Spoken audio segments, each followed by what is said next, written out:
Welcome to red TV. నేను మీ తేజ.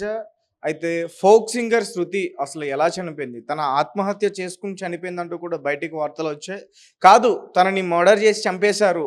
తను హత్య చేయబడిందంటూ కూడా వాళ్ళ ఫ్యామిలీ మెంబర్స్ అయితే చాలా గట్టిగానే చెప్తున్నారు. అండ్ ఈ కేసు విషయంలో చాలా విషయాలు ఇంకా బయటికి రావాల్సింది. అయితే మనతో పాటు కొన్ని విషయాలు షేర్ చేసుకోవడానికి తన ఫ్రెండ్ మమత గారు ఇక్కడ ఉన్నారు. ఆమె కూడా ఒక ఫోక్ సింగర్. ఒకసారి తనని పూర్తి విషయాలన్నీ కూడా అడిగే ప్రయత్నం చేద్దాం. నమస్తే అండి. సో శృతి గారు ఎప్పటి నుంచి పరిచయం, ఏంది కథ? పరిచయం ఏం లేదు. యాక్చువల్లీ తనతో నేను ఇంటర్వ్యూ చేద్దాము అని చెప్పేసి ఒక 4, 5 సార్లు కాల్ చేసి మాట్లాడాను. సో, తను ఎప్పుడైనా సరే చాలా గట్టిగా మాట్లాడుతది. అండ్ ఏంటంటే ఏమంటారు, హుందాగా ఉంటది. డైరెక్ట్‌గా ఉన్నదున్నట్టు మాట్లాడుతది. రఫ్ అండ్ టఫ్ ఉంటది ఆమె. అసలు నిజంగా చెప్పాలంటే ఆమె ఆత్మహత్య చేసుకుంది అంటే మాత్రం అస్సలు నేనైతే నమ్మను. అమ్మాయి చాలా గట్స్ ఉన్న అమ్మాయి. అమ్మాయి ఎంత అంటే తను పడిన కష్టాలు అవన్నీ గూడా చాలా ఇంటర్వ్యూలలో చెప్పింది. అలాగే తన ప్రేమ గురించి గూడా చెప్పింది. పెళ్లి గురించి గూడా చెప్పింది. కానీ అట్లా ఎట్లా నమ్ముతారు? ఇన్‌స్టాలో పరిచయమైన వాళ్ళని పెళ్లి దాకా ఎట్లా నమ్ముతారు? అసలు వాళ్ళ బ్యాక్‌గ్రౌండ్ తెలుసుకోకుండా, ఏం తెలుసుకోకుండా, ఆళ్ళు ఎట్లాంటోలో తెలవకుండా, ఏం తెలవకుండా పెళ్లి ఎట్లా చేసుకుంటారు? తల్లిదండ్రులను కాదని 25 సంవత్సరాలు, 28 సంవత్సరాలు కనిపెంచిన తల్లిదండ్రులను కాదని అట్లా తను రీసెంట్ గానే పెళ్ళైంది. ఒక 20 రోజుల క్రితమే పెళ్ళైందంటూ కూడా చెప్తున్నారు. 20 డేసే అయింది పెళ్ళయి. తను ఒక ఇంటర్వ్యూలో కూడా చెప్పింది. 20 డేసే పెళ్ళయింది నాకు అని కూడా చెప్పింది. అండ్ అలాగే తను చాలా ఇంటర్వ్యూస్ కూడా ఇచ్చింది. నా ఇంటర్వ్యూ కూడా రేపో ఎల్లుండో వస్తా అని చెప్పింది. తనతో మాట్లాడాను నేను. వస్తా అని చెప్పింది. అది కూడా ఏమని చెప్పిందంటే, "అక్క, మేము చాలా దూరం నుంచి వస్తున్నాం గదా! మాకిట్లా మనీ చార్జెస్‌కి మనీ కావాలక్క" అంటే, "సరే నాన్న, నేను ఇద్దరికీ ఏర్పాటు చేస్తానని" చెప్పిన. సో, తను మంచి మాట్లాడింది. ఇద్దరికి అంటే వాళ్ళ వైఫ్ అండ్ హస్బెండ్ కా? లేదండి, లేదు. చిక్కి అండ్ శృతికి ఇద్దరికి. ఇద్దరికి నేను ఇస్తానని చెప్పాను. ఒకసారి కనుక్కొని కాల్ చేస్తాను నీకని చెప్పాను. కాల్ చేశాను, మాట్లాడాను. తను ఓకే అన్నది. "వస్తానక్క, మీరు ఏ రోజు ఖాళీగా ఉంటారో చెప్పండి" అన్నది. సరే రా అమ్మ అని చెప్పిన. అంతలోనే అసలు ఇంత పెద్ద సంఘటన జరుగుతుందని నేనైతే అస్సలు ఎక్స్‌పెక్ట్ చేయలేదు. అండ్ ఇంకోటేంటంటే, నేను గన్ షాట్‌గా చెప్పడం ఏందంటే, ఆ పిల్ల ఆత్మహత్య చేసుకునే అమ్మాయి కాదు. వాళ్ళ అమ్మ, వాళ్ళ నాన్న, చుట్టుపక్కన వాళ్ళందరూ కూడా ఇదే మాట చెప్తారు. ఎందుకంటే అమ్మాయి చాలా గట్స్ ఉన్న అమ్మాయి. ఏ మాట ఉన్నా గానీ మొఖం మీద అన్ని పడేస్తది. అసలు భయపడదు, ఎవ్వరికీ భయపడదు. తనసలు ఎలా ఉంటదంటే, ఒక సింహం అంటే ఏమంటారు, ఒక మొగరాయిల్లాగా ఉంటది తనకి. సో, తనకి నిజంగా చెప్తున్నా, తనైతే ఆత్మహత్య చేసుకోలేదు. అంటే తను ఆల్రెడీ ప్రెగ్నెంట్‌తో ఉంది అనే విషయం కూడా బయటకొచ్చింది. అది కూడా నిజమేనా?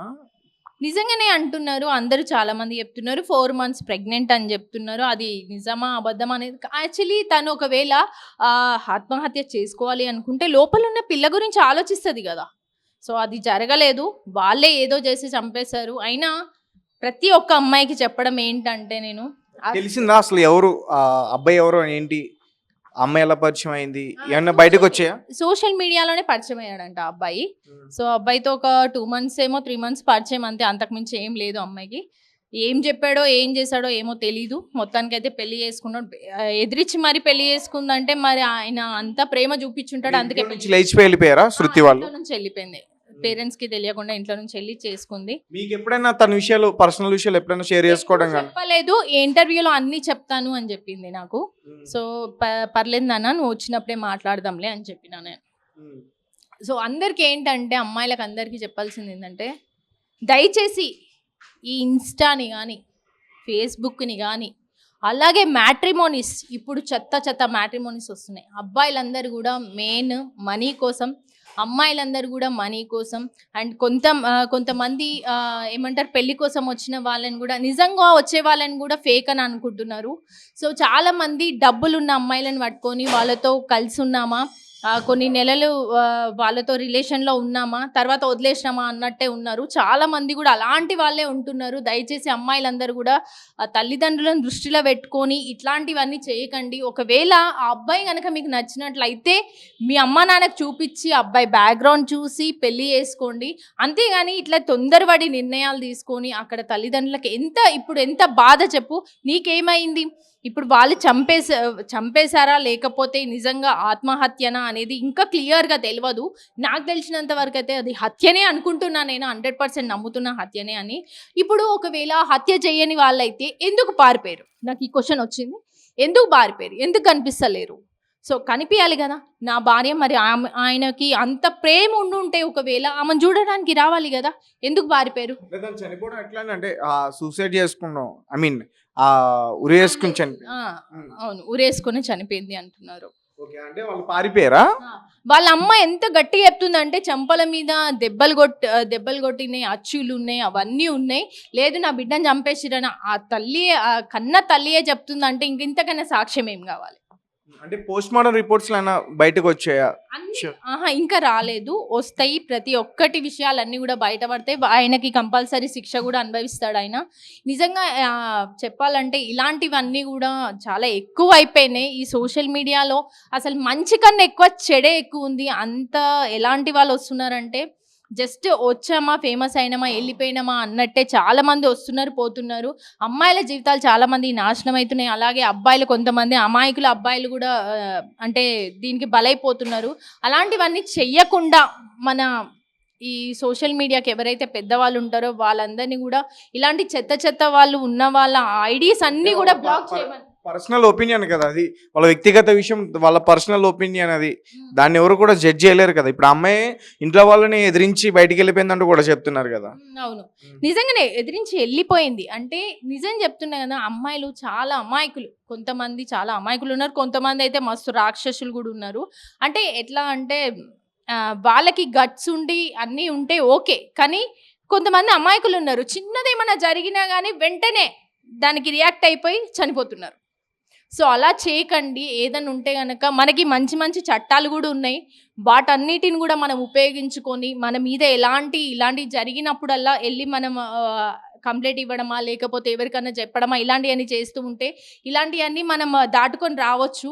ధైర్యంగా ఉండాలి, అంతేగాని ఇలా పిరికిగా, అంటే నిజం చెప్పాలంటే పిరికిగా అంటే ఆ అమ్మాయి ఆత్మహత్య ఏం చేసుకోలేదు. నాకు తెలిసినంత వరకు ఆత్మహత్య అయితే చేసుకోలేదు. తను చేసుకునే అంత పిరికిదైతే కాదు. అంటే ఎన్ని ఇయర్స్ లో అని చెప్పుకోవచ్చు వాళ్ళది? నాకు అంత ఐడియా లేదు. తన గురించి మొత్తం ఇంటర్వ్యూ తీసుకొని ఉంటే కనుక మొత్తం ఆమె గురించి మొత్తం చెప్పేసేదాన్ని నేను. తనకు అంత ఐడియా, కానీ తక్కువ టైంలో ఇన్స్టాగ్రామ్లో అంటే అందరిలాగా కాకుండా ఫోక్ సింగర్స్ పాటలు పాడితే ఏమొస్తుంది అని చెప్పేసి పెరడీ సాంగ్స్ పాడి చాలా ఫేమస్ అయిన వాళ్ళు అంటే కనుక వాళ్ళు. ఏ సాంగ్ తో ఫేమస్ అయింది శృతి? గాలి గాలి గాలి గాలి గాలి మొగిలయ్యా, నా పానమంతా గాలి గాలి గాలి మొగిలయ్యా, గాలి గాలి గాలి గాలి గాలి మొగిలయ్యా, నా పానమంతా గాలి గాలి గాలి మొగిలయ్యా, నిన్ను చూడకుంటే నాకు గాలి మొగిలయ్యా, నా పానమంతా గాలి గాలి గాలి మొగిలయ్యా, నిన్ను చూడకుంటే నాకు గాలి మొగిలయ్యా, నా పానమంతా గాలి గాలి గాలి మొగిలయ్యా. ఇలాంటి పాటలకి మస్తు పెరడి పాటలు కూడా చాలా పాడింది. అన్నీ కూడా మీరు ఇన్స్టాలో ఒక్కసారి అమ్మాయి పేరు కొట్టినంటే మొత్తం అన్నీ వస్తాయి. ఫైనల్ గా ఏం చెప్తారంటే వాళ్ళ కుటుంబ సభ్యులకు కానీ లేకపోతే ఇప్పుడున్న సింగర్స్ కానీ?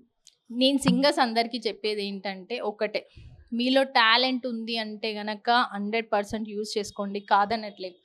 కానీ పేరెంట్స్కి ఏం చెప్తున్నా అంటే దయచేసి అమ్మాయిలని పట్టించుకోండి కొంచెం.